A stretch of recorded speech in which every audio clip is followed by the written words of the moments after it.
Pretty much everybody knows this parable of the prodigal son who demands and is given his inheritance. The young man takes off with the money, blows it, ends up in the gutter. He comes crawling back to daddy, who forgives him, and the responsible older son is upset and refuses to join the celebration. Part of the magic of this parable is how we can often see ourselves in each one of the characters. Like maybe that time in your life when you, like the young son, felt misunderstood or lost. Maybe a time when you felt estranged from your family, or when you tried desperately to be noticed, or maybe when you felt like a victim. Those are familiar experiences for most of us. There may have been a time like the indignant older brother when you felt jealousy or resentment, when all your hard work really didn't seem to make much difference, and when those who really didn't deserve it seemed to just be able to skate through life. We've all, like that older brother, had those feelings. And the father, who I believe is grieving deeply for this young son. There's a song about this parable that has the father saying, "I've been lost all these years since you've been gone." Most of us have experienced the pain of losing something or someone that is very precious to us, and that sense of being lost in our grief. Over many years, a lot of study, many sermons on this parable, one perspective that grabbed hold of me early on and has worked its way into my heart is the idea that the father in this story is an allegory for God. That maybe we can catch a glimpse of what God is and who God is and what God does through this father's role in the story. My role as a father is one of the most important ways in which I identify myself. I was only 23 when my oldest son was born. A second son was born 3 years later. And watching them begin to respond to me, just a glimpse of a smile to begin with, and then those first words and the first steps, they were just magical for me. And then watching them become little people with their own personalities was just amazing. A dozen or so years later, I became the stepfather to two young teenage boys the same age as my two. And I found great joy as these two boys became my sons in all the ways that matter. Our little family now consists of these four beloved sons and their spouses and three wonderful grandchildren. And I love it.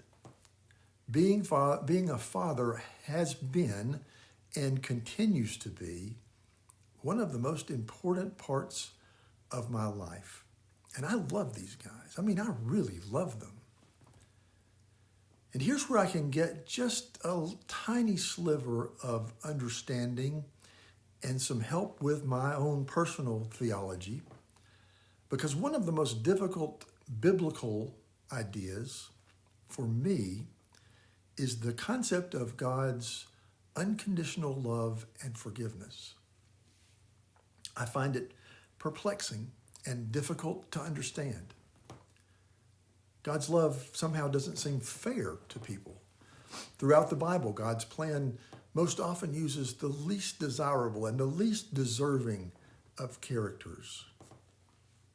God seems to love the sinner just as much as God loves the saint. And that can be a difficult concept for me. I find that it offends my sense of justice.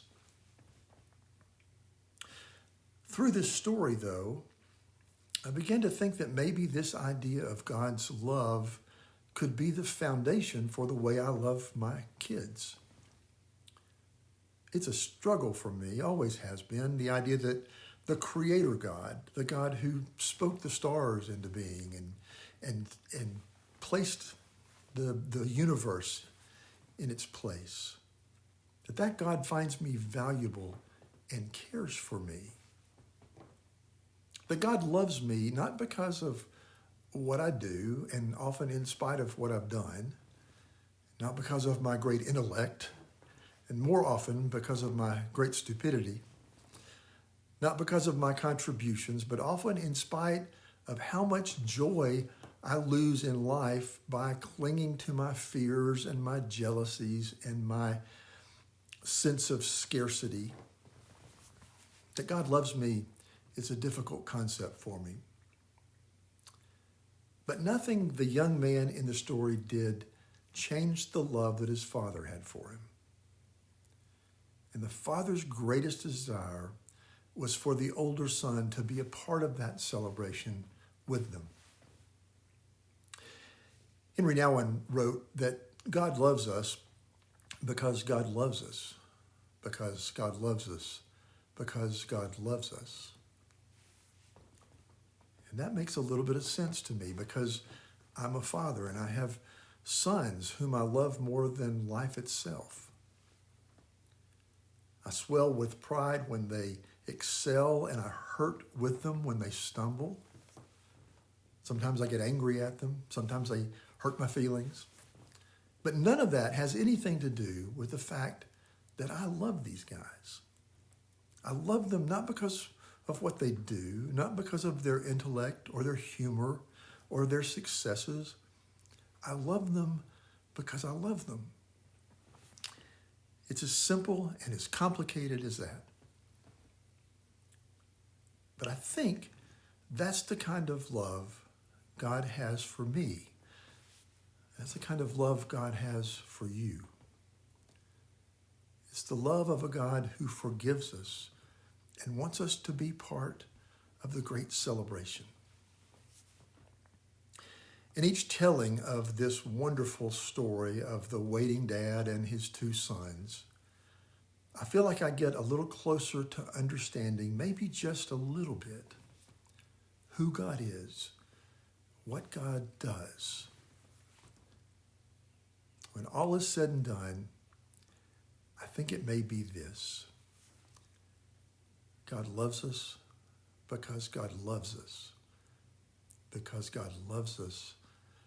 Because God loves us.